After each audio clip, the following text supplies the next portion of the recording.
Hello and welcome to the Overland Journal podcast. I am your host, Scott Brady, and I'm here with my co-host, Matt Scott. What's going on, Matt? You know, not much is going on except for the fact that we have a really good friend of mine, mentor, and all-around cool cat, Bruce Dorn, with us in the studio today. So, Bruce, how do we even describe you? I mean, so photographer, filmmaker, commercial director, somebody who's never really worked in their life but seems to always be working. Yeah, I would say baby boomer layabout. Baby boomer layabout. Okay. Yeah, I'm trying to coast on past achievements and make it to the final checkered flag without ever doing an honest day's work. A role model to all of us. Exactly. Although I've seen Bruce work harder than anybody else on many days. I like the one description that you give for yourself, raconteur. I think that works. I think that works well for you. You know, any story worth telling is worth telling well. And as you pointed out, having had to listen to a number of my stories over the years, the details remain consistent. They do. Yeah, they do. And my history with Bruce goes way back, close to 10 years now. And we did a trip called Expedition 7, and Bruce was on 4 of the 7 continents with me. We spent about 4 years together traveling around the world. He endured my snoring, and I endured his storytelling, and we really did learn a lot about each other. And I learned a lot about photography from Bruce. Bruce is certainly a consummate professional, but more importantly, he is a mentor. He will take the time to share his knowledge with others. And I learned so much from him in my own personal photography. But before we get too much into Bruce, Matt, what's like the most recent cool thing that you got going on? Oh, man. Well, you know, I'm all into the gadgets. I found this thing at AutoZone from Griot's Garage. It's this synthetic clay bar, and it has completely changed my outlook on life. I mean, down to the core of civilization. It has rocked my world. So essentially it's a magic eraser for your car. Some of you may know, some of you may not. I have this relatively old Japanese imported diesel 80 series Land Cruiser that I'm in love with and have spent far too much money on. Anyways, pretty bad paint on it. You know, is sitting, I want to say it came from Kobe, Japan. Everything that you associate with living in a city, pollution, whatever, has just built up on this car. And now the paint looks, pretty darn good for a vehicle that's almost 30 years old. I think it's 28 years old now. And the thing's $24.99. Like, I like it. I mean, they didn't send me this. Like, I'm on my second one. I love it. I don't know. I like getting excited about little things that make a big difference. Anything that makes a Toyota paint job look good. Yeah, because that's really hard to do. Yeah. It's really hard to do. They never really focused on paint. Yeah. I mean, they just focused on things like reliability and functionality. Stuff that works, right? Totally. Are you using it on your face too? Because you're glowing today. You know, that's oh, geez, you're making me blush. It must be your green glasses, Bruce. It's just the fact you're a ginger. I'm not. I'm going to hold my tongue there. I am only have a slightly gingerish Bruce, tinge. I think this might be something we need to ask everyone on our show, but does Matt look like a ginger? Absolutely. I'm not even like Clay Croft is a ginger. Yeah. But you know, you walked from the car to the room where we're recording, and you're beet red. You know, from the 30 sun. seconds of sun exposure. I mean, I think you must have to use SPF 1 squillion. It's 1 squillion. Yeah. No, that's just because I'm Swedish. I like to say I'm so Swedish. I came flat packed at birth. How about you, Bruce? Like, what's the recent cool thing that you're digging on? I've been working with some really cool lights. Part of my career as a photographer and a filmmaker has been defined by working with light from the very beginning. I had one camera, one lens. The next accessory I bought was a light. I think I still own that light, but lately I've been working with some portable LED lights from, believe it or not, an American manufacturer. There's still American manufacturers. Light in Motion is a company out of Marina, California, just a stone's throw above Monterey. And they're at a hangar up there on the old military base. And they're building, they manufacture lights for bicycles, headlamps like we use around camps, and underwater lighting. I was doing a dive with a buddy. We were looking for megalodon teeth down in the Florida Keys area. And this guy had this really wacky small LED light. We were in a hotel room way up above the beach. He goes, check out how bright this is. He turns it on, lights up the beach. And of course, there were many people down there doing all kinds of interesting things in what had moments before been total darkness.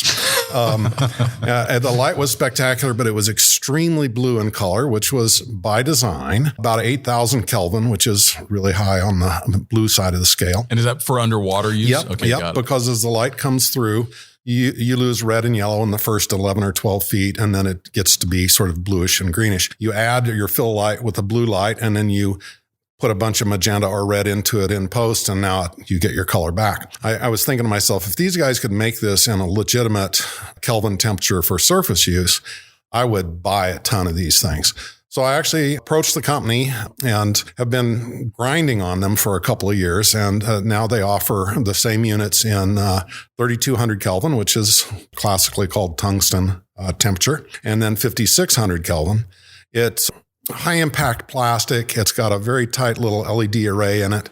Modifiers that you can put on it from Elinchrom and some of their own proprietary modifiers. I think you can drop this thing from a couple of feet onto concrete and it'll bounce. Yeah, they feel super solid. It's nice. Waterproof to 300 feet. Waterproof, not water resistant. I recently shot a little project for the local college. The theme was drowning under student debt. And I sunk a poor young lady in the pool with her cap and gown, and then shot some pictures of her struggling with her student debt. For those of us who travel a lot, traveling with lithium ion batteries is a very difficult thing because of all the issues. You have to carry them on, yeah. So because these lithium ions are internal to the lamp, they sidestep all of those issues. You can put them in the cargo hold. Oh, interesting. And it's cool. Pretty amazing Sounds awesome. unit. Yeah. And what's the name of the company again? Light in Motion. And then the product that you're talking about? Is the Stella brand. Wow, Stella, nice. So you'll see them in Gold Rush, Bering Sea. You'll see them on Whale Wars. They are the light of choice for extreme conditions. I've got a couple that are on quick release super clamps on the wing mirrors on my F-250. So I can spotlight look for campsites along the side of the road.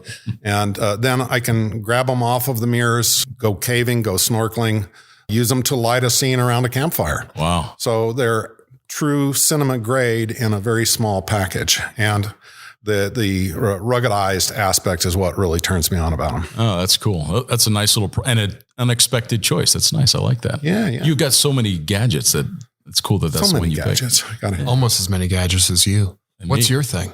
You know, I've been riding this Honda Africa Twin, and it's been an interesting bike to ride because it has the DCT, which is like a semi-automatic transmission. Now, you dissed that initially. You said it was too heavy and you couldn't bump start it. It's the bump starting. That's the problem. And it's still a concern. So, but it's been nice to ride a motorcycle every day. Yeah. So that's been my thing. And I realized the other day that it's a great bike overall. Like for someone who wants to buy their first adventure bike, it's a great bike, but I think I would still want the 6-speed manual. You know, I went and test rode one, and I like the automatic, and I found it to be, what do they call it? Deep learning, if not AI, deep learning, because when I was riding it casually, it short shifted, was using the torque. But as soon as you got aggressive with it, I went, oh, this is how it's going to be. Yeah. Kind of like the tranny in that little German Corvair that I recently bought. Manumatic. It's got a clutch, Sure. but it's controlled by a computer. I found it to be really enjoyable to ride. Well, and at low speeds off-road, which people that are getting new to adventure bikes, they need to be riding slow in technical terrain so they don't hurt themselves or the bike. Yeah. This bike really allows it. It's kind of like a recluse clutch. So excellent low speed control. So you can be dragging the rear brake and feathering the throttle and moving through terrain really competently. So like low speed stuff, super good. I don't know that I would be in for the extra, I think 6 to 8 pounds that it adds. And the fact that you can't bump start it in the middle of nowhere.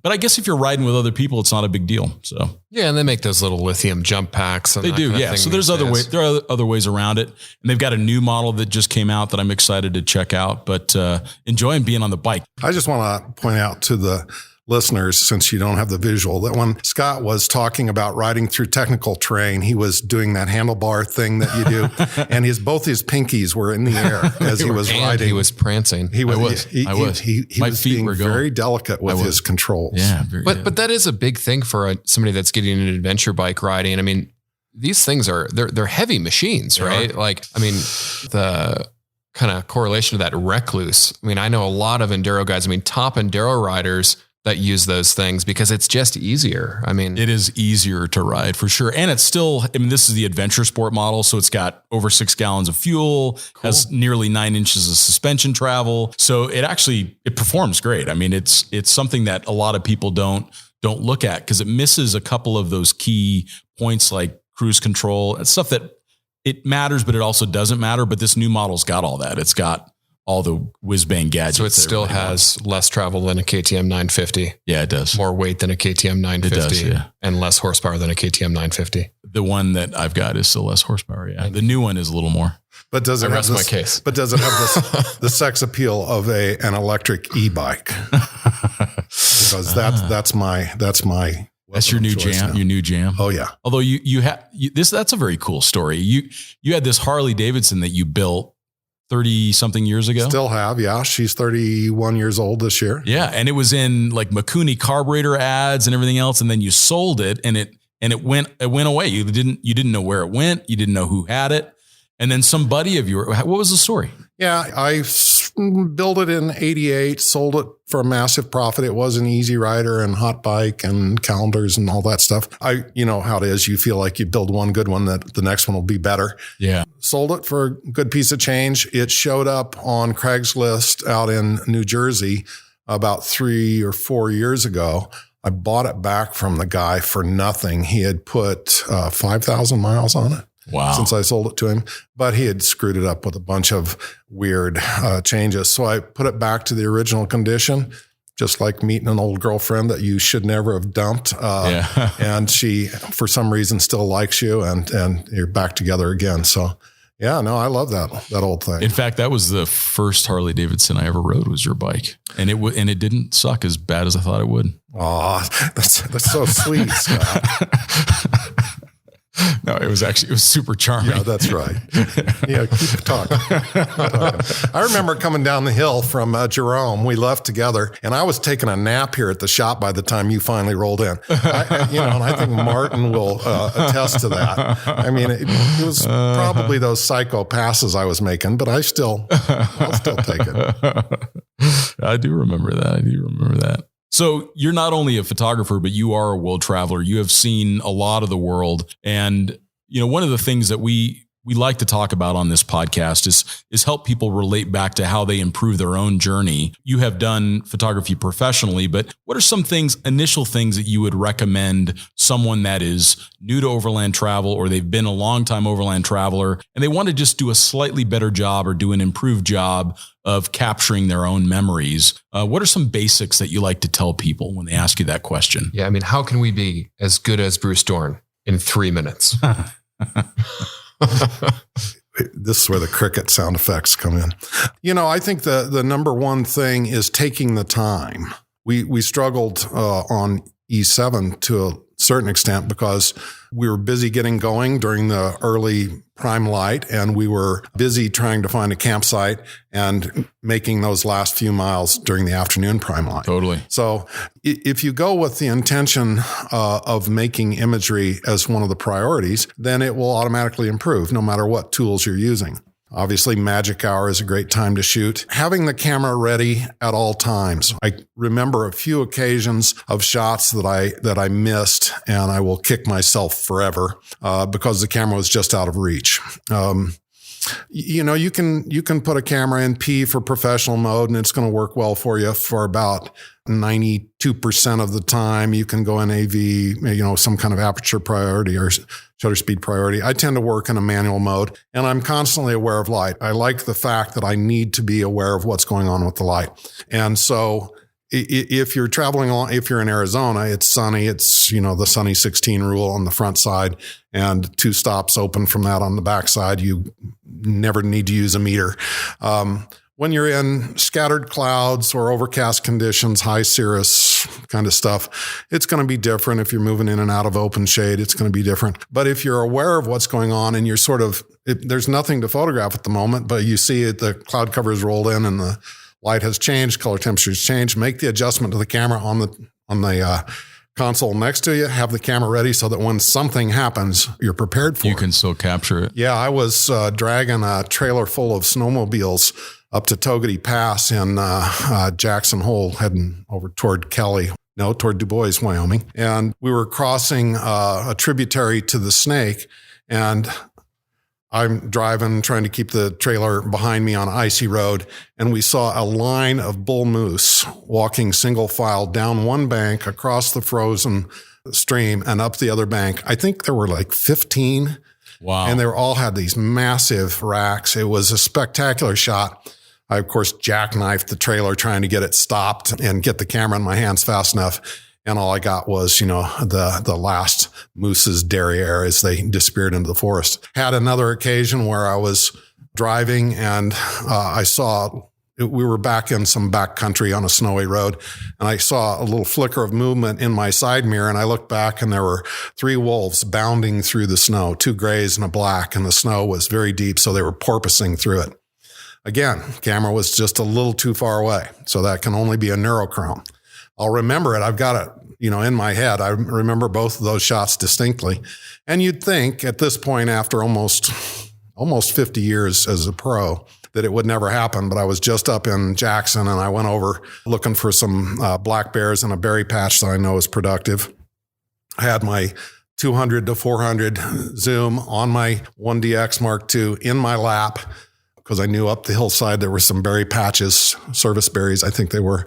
As I come around the corner, there are 2 bear cubs not 10 feet away from me on a tree branch. There was a tree growing up the downhill side of the road's slope, and they were no more than 10 feet away, posing, backlit, and perfectly framed. And I had so much lens on the camera that I could have shot a nice image of the pupil of one of their eyes, but no way I could get the shot. By the time I fumbled around, got everything changed, they were gone. So, wow. But I came back the next day and got a couple of good shots because I knew they would be in the area. But I think being prepared, being in the mindset of capturing images is number one. Familiarity with tools. There's an old saying from the Old West, beware the one gun shooter. That rancher who's got a lever action 30-30 and he uses it to get his dinner and to chase off scoundrels. I'd be nervous about that guy because he knows that tool. If you are working with too many cameras, too many lenses, you can actually create obstacles to your capacity to capture. So sometimes less is truly more. So that leads to a question. If you were to have one body and one lens, what would it be? Well, you and I came to the same conclusion, I think, when we were out on E7, that 28 to 300, something that's got a really long range from fairly wide to some tele is going to be a good choice. So that 28 to 300 L lens, you were on this Mark 5D Mark III. Yeah, Mark III. And so that kind of combination is good. There's some really neat little cameras that have what they call zoom lens reflexes, where it's a fixed zoom. A number of different brands make them. And I think that would be a really good way to go.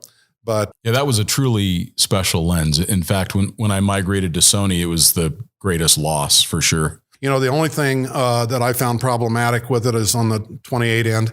Wide angles are most interesting when you use them close. When you get up close to something, it really increases the scale of the foreground object, pushes the background back, and it's an easy way to add a lot of drama. That particular lens, I think the closest focus on the 28 millimeter end was pushing 4.5 feet, something like that. That's quite a while. Yeah, and you want to be able to have it so that you can get 12 inches from the front element or something like that. So I went back to my old school roots and got what's called a Barlow lens, not named after Nina. And it's a single element lens that you spin on the front like a filter. And it pulls infinity in so that, your furthest the lens will focus is maybe 10 feet. Oh, interesting. But then it brings it in to about 18 inches on the front. So having one of those, and if you can spin it on quick enough, then you can make that work. And what body would you put it on? Well, bodies come and go. It's always about the lenses for me. I haven't seen a bad camera in a while. I was working this summer with a young Hopi girl who I'm mentoring as a photographer, and I put her on the little Canon M50 and with a little 18 to 135.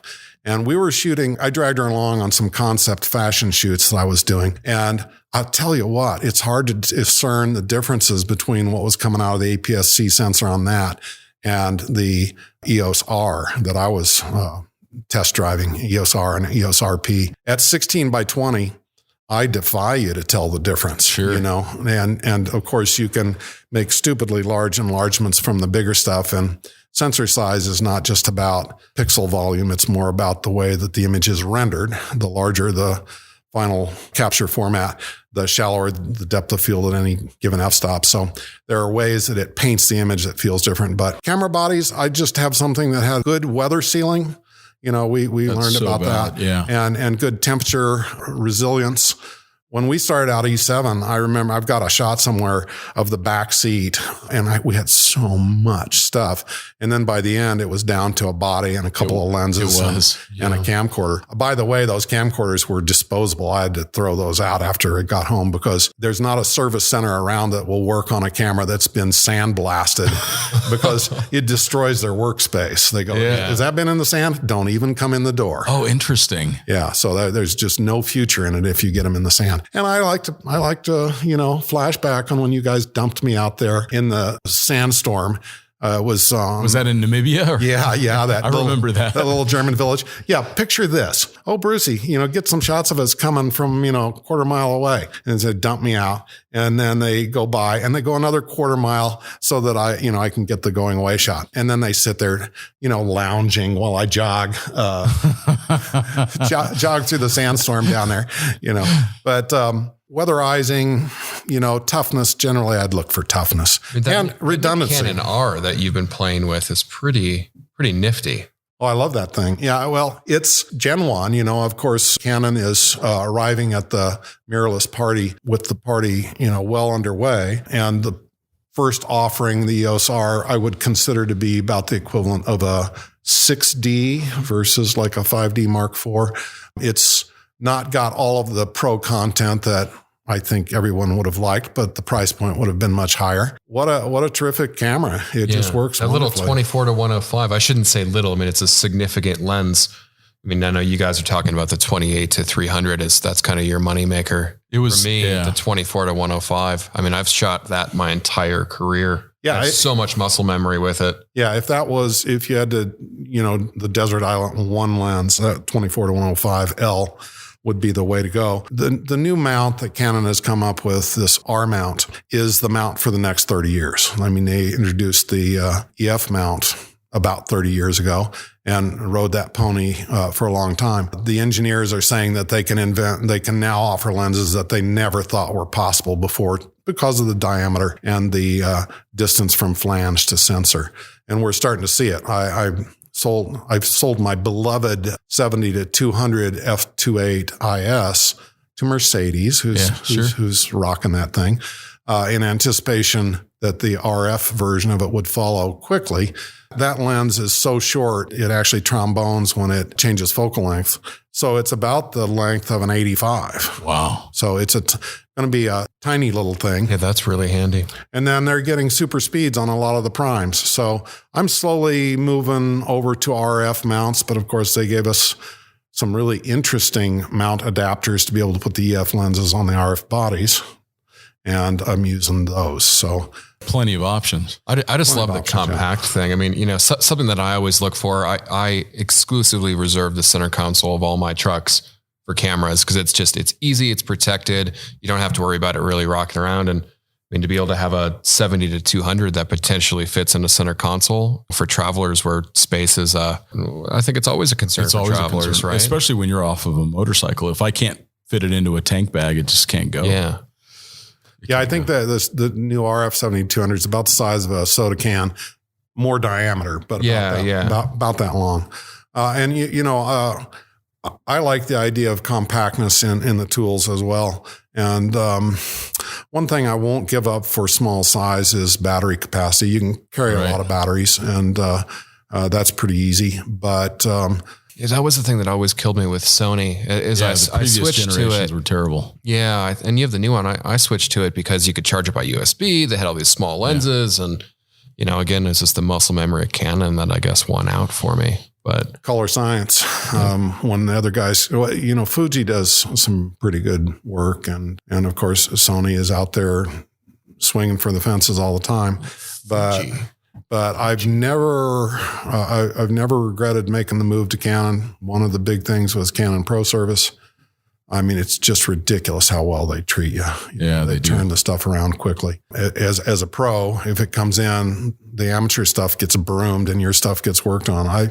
Generally, when I send something out, it gets fixed the day they receive it, or at worst by lunchtime the next day. So, if you have to mail order the stuff away, it's still not gone for very long. Well, you're literally counting on it, not only for your living, but to meet your clients' needs. And when you're needing to make money, it's just the same thing. Like when you're crossing Antarctica, there's a reason why you drive a Hilux, because it's the best tool to take across a continent like that.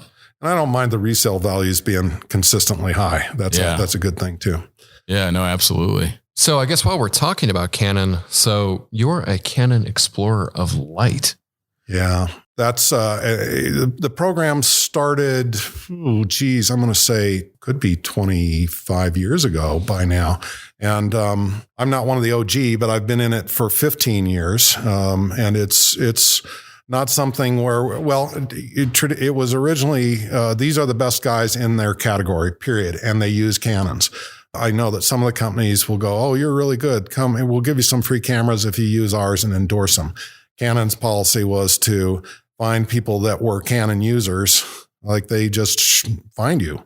If you happen to be the best air-to-air airplane shooter or the best guy shooting blue water sailing, and then they note that you're using their equipment, they might reach out to you. And that's sort of what happened to me.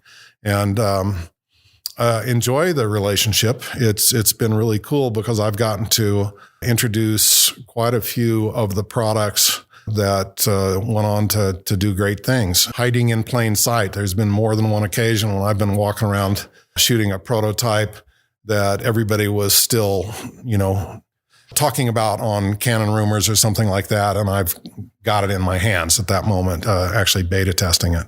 Got to shoot the 800 5.6 and the 200 f2 in Africa. Went down there and did portraiture with the 200 f2 and some bird work with the 800 5.6. And then I helped introduce, I was the second guy to use the 5D Mark II after Vincent Laforet's famous weekend with the camera. And C300, original C300. Yeah, and then, you spent a lot of time with those cameras. Yeah, and the EOS R, the Mark IV. I appreciate the trust that Canon has put in me. You know, I'm kind of their general practitioner. I described how it's mostly specialists.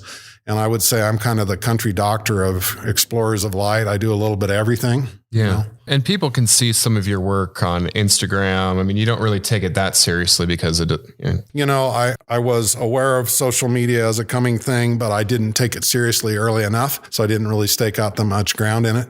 I was more busy shooting than crowing about shooting. Well, and I remember you, talking about the breadth of your career. I remember you telling me about a Arnold Schwarzenegger movie you were working on. I mean, you have done so many interesting things, which leads me to the question of, do you have any regrets from that? Is there one thing that you wish you had done different?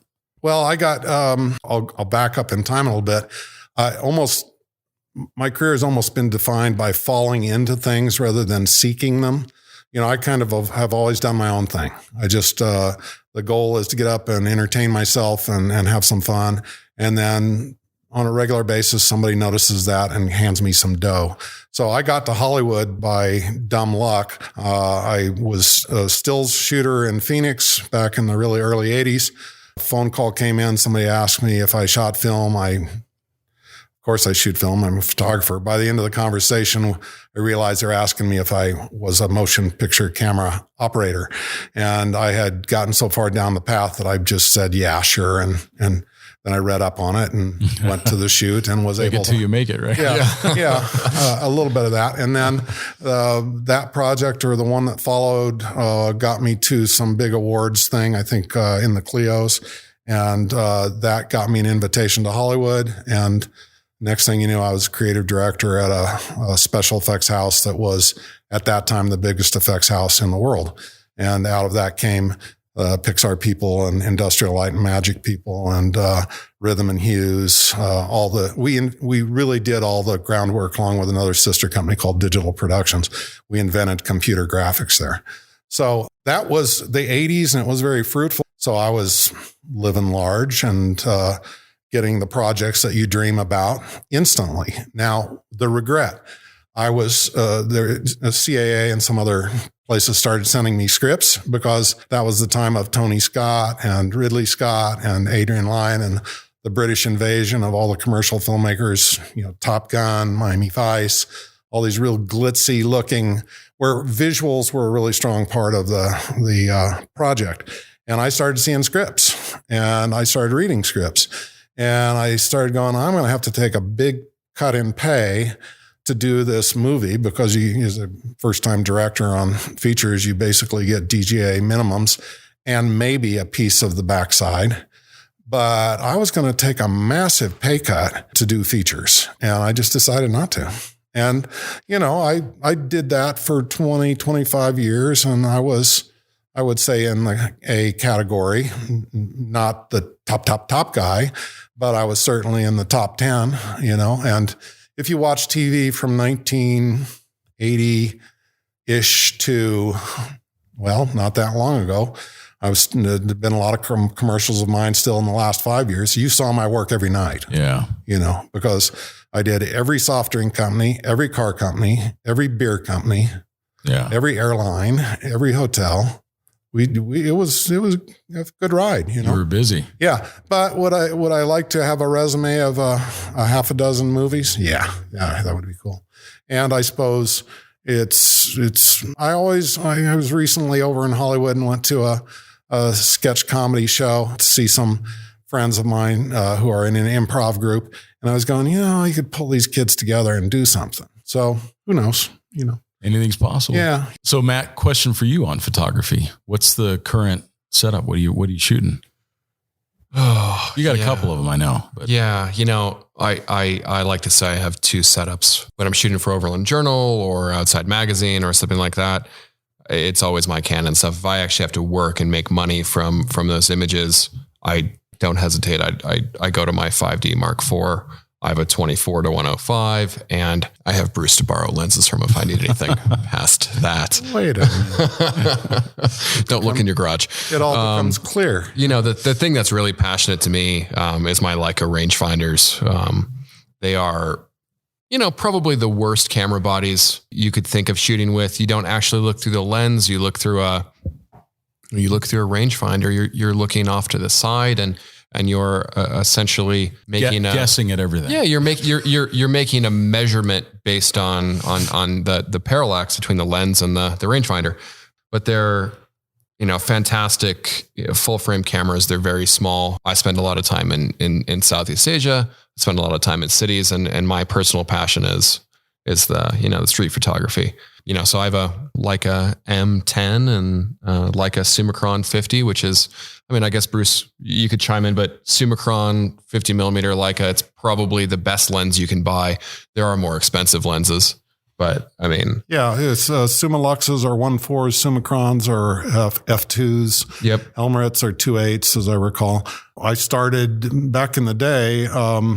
You carried Leica rangefinder for wide angles, and you carried basically a Nikon F for telephotos. Yeah. And that would have been the package for a Vietnam era photojournalist, and because it was really hard to focus and I'm not talking autofocus, this contemporary generation, ground glass optical SLR focusing a 21 millimeter lens is more of a guess than working with a rangefinder. So rangefinders were actually technically more accurate. But very precise. And like everybody should own a Leica at some point.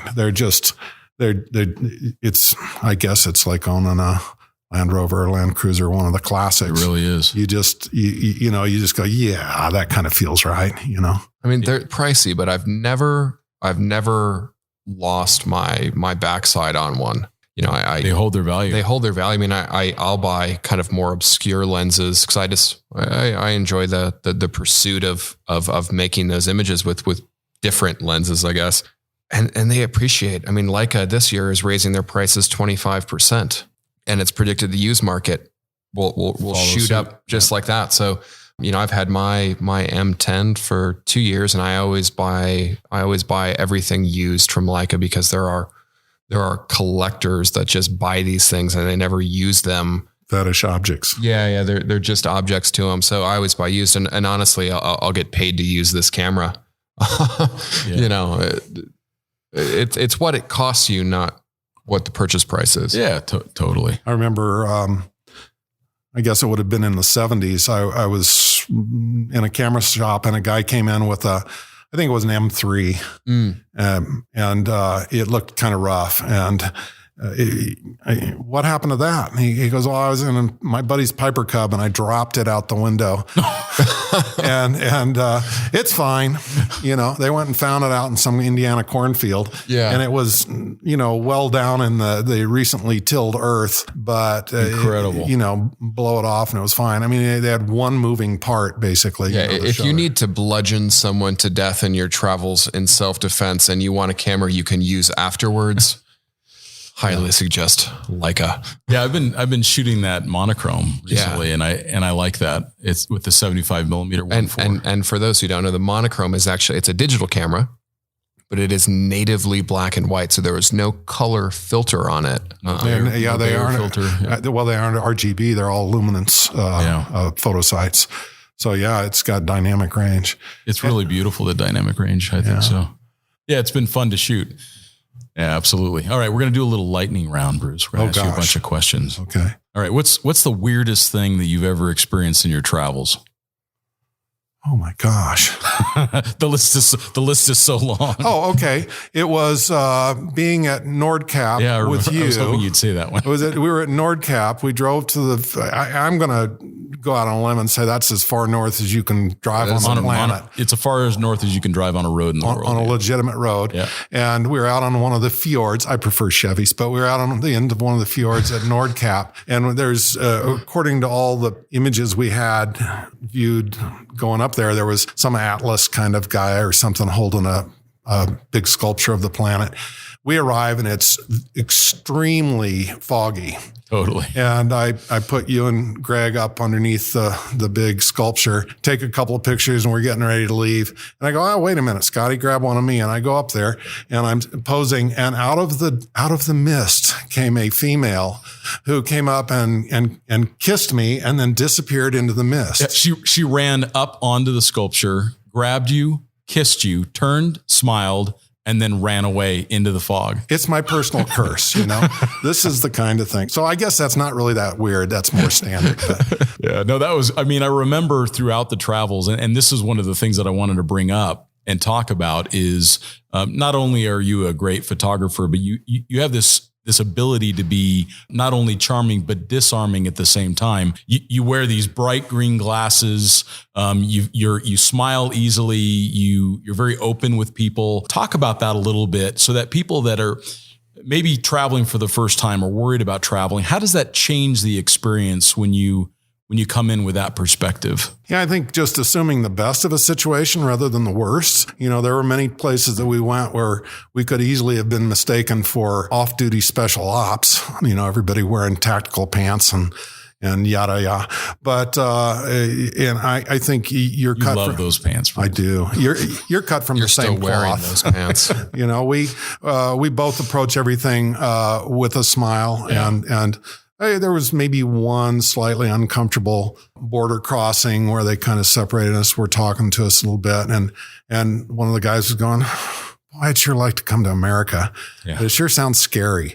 I think the world is there, not to say there aren't dangers out there. There's a story I'm working on that definitely addresses the fact that it is a place where you have to have your tactical awareness on at all times. But I also feel like the more you give, the more you get.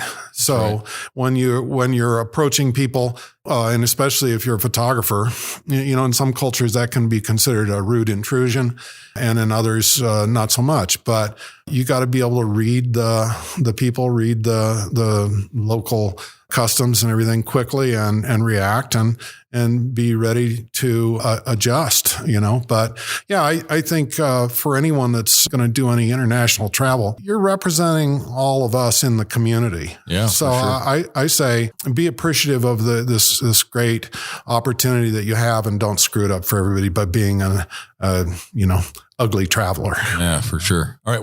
What's been your favorite car of all time? Favorite car of all all the way time. back, all the way back to the one with the wing that you beat up the bully with, or whatever. Remember that story? That was another story. That was with the Cadillac that I used as a weapon, the one with the fins. Yeah. No, there's probably still, I'm not sure that's beyond the, what is that thing? A statute of limitations. Yeah. I think it's well beyond the statute of limitations. Well, there was a huge gang. There were a few class action lawsuits. There was a huge, so maybe we should move on. A huge gang brawl that was taking place around my car, and I managed to get in the car and start it and crank the wheel all the way to the left, and then bury the gas pedal, and it kind of cleaned out the neighborhood. It was entertaining. Gosh, favorite car. It might have been a race car. What was your favorite race car? Well, I had a little race car that I built that was a dwarf car. It was a super bike engine. Car weighed 995 pounds and had 220 horsepower. I came in second at a Run What You Brung triathlon up at Las Vegas. Lowest aggregate time of drag strip, paved oval, and road course.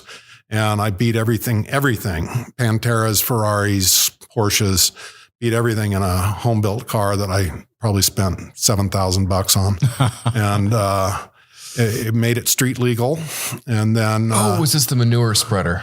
Yeah, I licensed it as a manure spreader in Wyoming. I had a cabin in Wyoming, and I got it licensed as a manure spreader and got a plate for it, and then brought it back down to California. And I used to lie in wait for super bike riders on the Angeles Crest and run them down while they're dragging their adorable little knee pucks around the corners.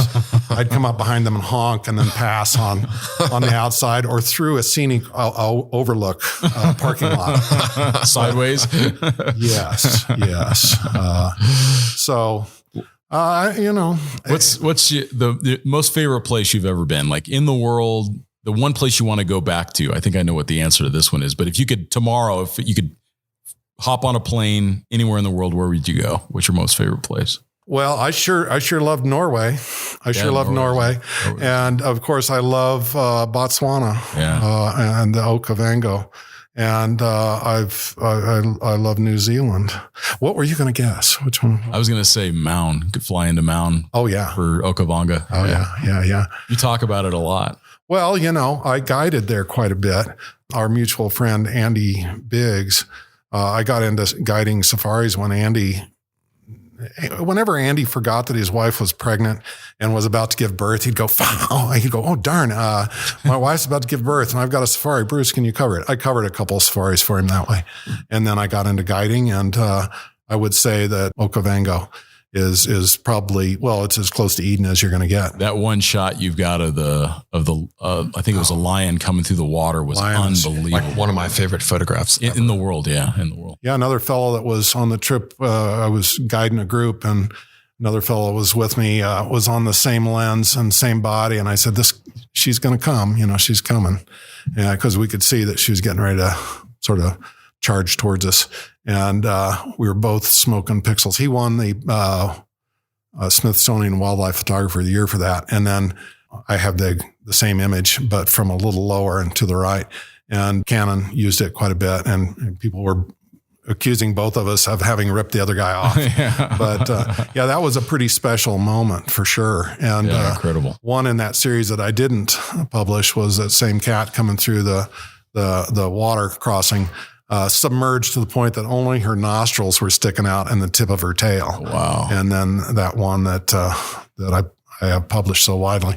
It's a pretty special moment. But, the world is filled with special moments. The trick is to be alert and be open to receiving them. And that brings up something that I thought we would talk about briefly it's this whole idea that imagery is now this form of narcissism. And I think that people have forgotten that these moments are occurring that we should be capturing. Yeah. It doesn't need to be the camera turned towards ourselves in 90% of the cases, like you see with so many people, even travelers today. But maybe turning that camera around or shutting the camera off and actually experiencing that moment, something that you can remember and maybe changes you a little bit. You can't be a good image maker without being someone who is very aware and in touch with what's going on around you.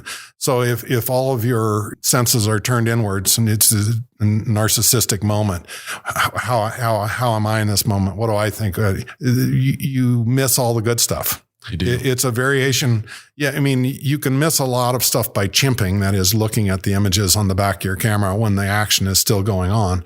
But you can miss a lot of stuff by just thinking about how cool will I look in this situation. Image capture in its purest form is about being able to share experiences with people that weren't able to be there. Yeah. And I don't think that necessarily has to include us to prove that we were there. Yeah, and selfies are awkward.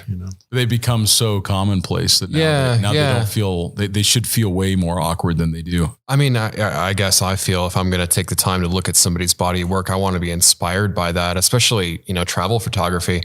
I don't really care about somebody's face that's blocking Angel Falls or wherever that person is. I mean, I want to see a thoughtful image of that place, not of them. In fact, I think the first photo I saw that was an image of you in years was you sitting inside the new Defender. Yeah. And that was because that moment, like at least for you and I, It was super special. It was super special to be at Land Rover in the UK and seeing the new Defender, being some of the first in the world to see the new Defender. That was a very special moment. And those are the kinds of things we do want to share because you that can was see. a proof of life photo. I was like, you know what? Nobody is going to believe me that Land Rover flew me and Scott out here to see this Defender months before everybody else. I should probably get a photo of that. And it wasn't a selfie, actually. It wasn't a selfie. It wasn't a selfie. Yeah, because we weren't allowed to have ours. We weren't allowed to have our. Yeah, they bagged our phones. They did bag our phones. So, yeah. Did they when they had your phones? Did they come out on Facebook in your behalf? Oh yeah. So, I like Land Rovers. Toyotas suck. Yeah. Well, what's next, Bruce? What's the next big adventure for you? Well, I'm waiting to hear if I get a camera to play with soon, which would be nice. I'm going to be working with my young mentee in a couple of weeks. We're gonna. Been working with a little Hopi gal who. And does she have an Instagram that we can check out? Yeah. I think it's Sarah.Honani, Honanie. Awesome. And there's an article that I wrote about us working together in the October 2019 Outdoor Photographer magazine. And she and I are going to be shooting some native rodeo in a week or two. And then I've got a young concept model that I'd like to work with, and we're trying to sort out doing a concept shoot in the White Sands down in New Mexico. Now that the weather has cooled down a little bit. And Matt, what's next for you? You got some stuff coming up. Yeah, going to the Royal Geographical Society in London for their annual Explore event. I'm going to be helping with the vehicle-based expeditions section of that. And anyone who's not been to the Explore event in London, I'd highly recommend it. Just walking those hollowed halls of the RTS. Yeah. I mean, it's. I don't know. I think for a traveler or an explorer, going to that place is selfie worthy. Selfie worthy. Yeah. Maybe we'll take a selfie. Yeah. It's such a reminder of how insignificant all of my travels have been compared to those people that have done that before me. Yeah. I mean, it'll be cool to work with some young explorers and to work with some legitimate scientists that just need a little bit of help on the vehicle side. Yeah, I'm really looking forward to that. It's cool to, I guess, try and pass a little bit of knowledge on. So yeah, nice. Yeah. What about you? I'm hopping on the Honda. I'm going to ride down to Phoenix, and Infinity's launching a couple new cool. SUVs. So we're going to go to New Mexico, and it's the first designed and built space station. It's a space port is what they call it. That's by Roswell. Yeah, so we're gonna go check out the Virgin Galactic spaceport and drift various vehicles and drive off road with SUVs, and that'll be fun. Is that over near the Very Large Array in New Mexico? I think so. I think they're in the same basic area. Another selfie-worthy thing. A couple of weeks from now is the Festival of the Cranes there at Bosque del Apache, and I think I'm going to be down there as well. But yeah, that's a beautiful time to be there. New Mexico is so crazy. I feel it's probably one of the most underrated Southwest states. It really is. It's gorgeous. Yeah, I mean, there's some of the, I want to say it's the oldest continuously habited city in North America is Santa Fe. Well, the oldest continuously occupied village is Moenkopi on the res north of Flagstaff. Okay. It goes back 1,000 years. Yeah. But, I mean, there's a lot of history in New Mexico. I was reminded we were just out for Overland Expo East, and everybody on the East Coast is, there's no history on the West Coast. I'm like, oh, okay. Yeah. Have fun with traffic.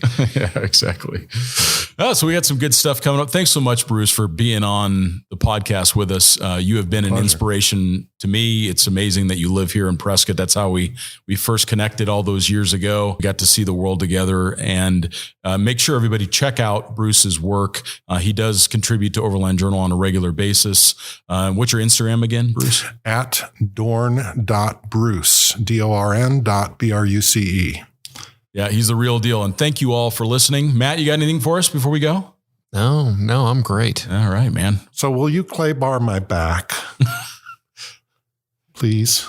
$27. Okay, sold. All right, everybody. We'll see you next time. Bye-bye.